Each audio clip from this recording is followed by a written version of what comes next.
Boa tarde, então. O nosso grupo formado por mim, Maire e pelo João, vamos apresentar sobre Gibberella no trigo. Os docentes professores, então, a Divanilde e o Eduardo, na disciplina de fitopatologia. Uma introdução, então. A Gibberella Fusarium graminum, causada principalmente pelo fungo Fusarium, é uma das principais doenças que afetam a cultura do trigo, Triticum, em diversas regiões do mundo. Seu impacto vai além das perdas na produtividade, pois também compromete a qualidade dos grãos devido à produção de micotoxinas como desonivivalenol. Essas toxinas apresentam riscos à saúde humana e animal, tornando o controle da doença uma prioridade para a sustentabilidade do setor agrícola.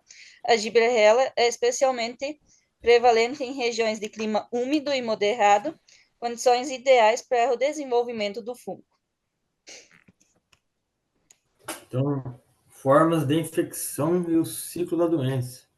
Então, a infecção da Gibberella no trigo ocorre, e principalmente ocorre durante a fase de floração ali, e também a fase de reprodução, de enchimento de grãos na espiga, né? O fungo Gibberella zeae infecta as plantas através das anteras, a parte da flor que contém o pólen, do estigma, que são as partes da flor mais expostas. Então o fungo vai produzir esporos que vão ser liberados no ar. Esses esporos são carregados pelo vento ou pela chuva, né? E pousam nas espigas do trigo ou qualquer outra planta. Quando encontram condições favoráveis, alta temperatura e temperatura adequada, os esporos germinam. Os esporos germinados penetram então no tecido da planta através das anteras e do estigma. O fungo então começa a crescer e se espalhar dentro dos tecidos da espiga, causando sintomas típicos da Gibberella. Após a infecção, o fungo propaga-se através das raquis, sendo os sintomas percebidos após alguns dias, através da senescência prematura das espiguetas infectadas e podendo se expandir por toda a espiga. Então, condições favoráveis para que o desenvolvimento da doença. Então, um clima muito úmido, né? Chuvas frequentes, se caso, tipo assim, tiver 3 dias de chuva ali, a umidade vai estar elevada. As temperaturas entre 24 a 30 graus. Aqui no trabalho tá querendo um 2 na frente. Então, temperaturas 24 a 30 são ideais para o desenvolvimento dela, da doença. Planta de emos, quando as espigas ficam mais suscetíveis à infecção. Presença de resíduos de culturas anteriores, trigo, cevada, o milho, no campo, onde o fungo pode se sobreviver. Na fase da floração é mais suscetível, né? Porque ele gosta dessa fase para poder infectar o trigo. A fase crítica da planta é o florescimento e o início da formação dos grãos. Sintomas e sinais da Gibberella. Os principais sintomas aparecem nas espigas e nos grãos. Nas espigas, partes da espiga ficam descoloridas, esbranquiçadas ou marrons, como dá para ver na imagem abaixo. A necrose parcial ou total da espiga, muitas vezes com crescimento mixelial, rosa, alaranjado. Presença de massa rosada nos grãos e algumas que são os esporos do fungo. No grão, formação de grãos xoxos, deformados e descoloridos, conhecidos como grãos ardidos. Presença de micotoxinas que reduzem a qualidade e a segurança do grão.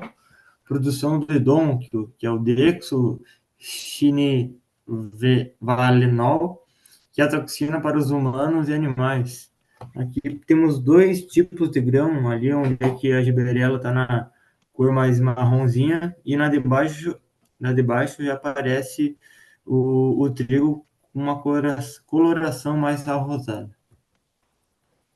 O diagnóstico, então, São sintomas visuais, espiguetas desempigmentadas ou de cor de palha, grãos enrugados e xoxos.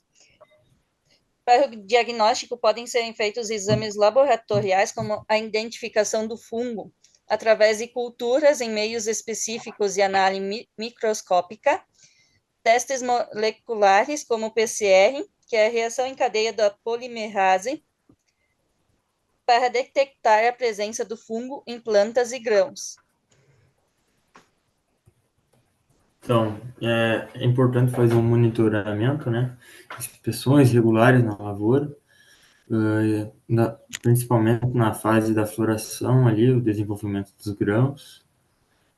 Tem que ter sistemas de alerta, como, tipo, previsão do tempo, né? Sistemas meteorológicos para prever as condições, para já ficar antenado, ver se na lavoura tem a presença da doença, para o quanto antes a gente entrar na lavoura, para prevenir futuras condições climáticas ideais para a doença.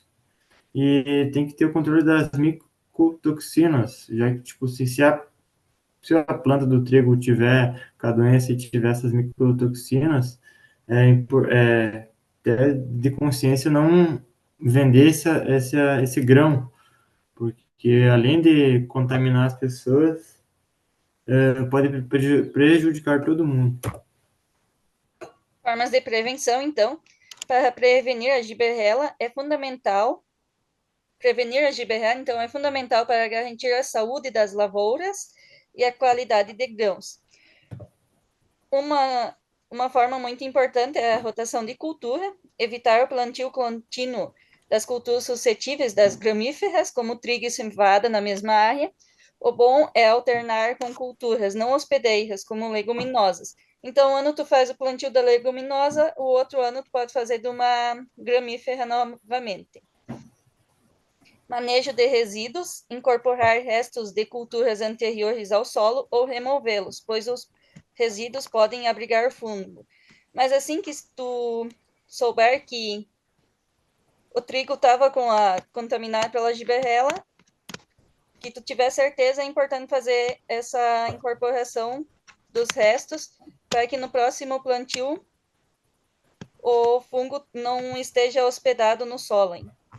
Densidade de plantio, evitar plantios muito densos, pois assim ele permite uma melhor circulação de ar e reduz a umidade que favorece o fungo.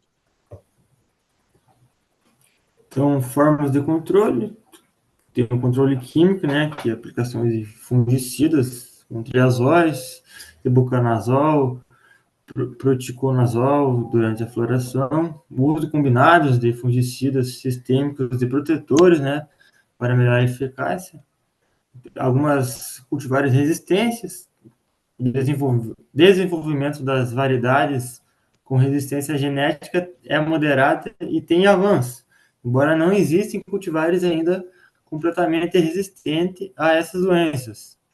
O controle biológico, os pesquisadores antagonistas, como espécies do gênero Trichoderma, apresentam resultados promissores. As formas de controle, então, no estado do Rio Grande do Sul, as pesquisas indicam que, em linhas gerais, que a primeira aplicação para o controle da giberela deve ser realizada quando a lavoura estiver com 25 a 50% das espigas em florescimento, e uma segunda aplicação com 75%, em que normalmente fica em aproximadamente 5 a 7 dias após a primeira aplicação. Em anos epidêmicos, como anos chuvosos, é necessário encurtar o período entre a aplicação e realizar uma terceira aplicação sequencial. Aqui tem uma tabelinha, né, que mostra ali na fase de espigamento e florescimento, mostra o que a Mari acabou de falar, né? Quando está começando o florescimento ali de 25 a 50%, já faz o protetor ali, aí de 50 a 75 já faz a segunda aplicação, e depois de 75 a 100%. Então, também é importante usar produtos de maior espectro e ação nessa aplicação, para também controlar algumas doenças foliares, podendo ser adicionado moléculas de tebuconazol e carbendazim.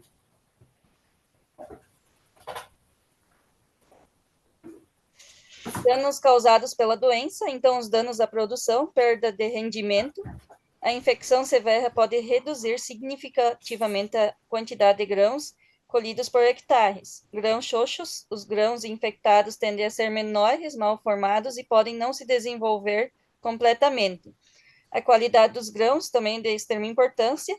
A contaminação por micotoxinas, o fungo que produz várias micotoxinas, como deoxinvalenol, o DOM, que podem contaminar os grãos e torná-los inadequados para o consumo humano e animal. A redução da qualidade do grão. Os grãos infectados geralmente apresentam descoloração e uma aparência pobre, reduzindo a sua aceitação no mercado. Então, impactos econômicos, vai ter prejuízo financeiro, vai ter, consequentemente, né, a presença da doença vai ter redução da produtividade e vai ter a necessidade de aumentar os custos com fungicidas, vai ter perca de mercado, né, porque ninguém vai querer comprar um grão contaminado, vai perder o pH e também vai ser rejeitado para o mercado de exportações, né, vai ser barrado, porque caso tivesse a micotoxina no grão, não vai poder se aproveitar nada, né? E também é bom lembrar dos danos ambientais, porque se a doença está impregnada, tem que usar bastante fungicida. E o controle químico intensivo pode levar o uso excessivo dos fungicidas pode levar a impactos negativos no meio ambiente, uma degradação do solo e a contaminação da água. Também pode causar danos à saúde humana.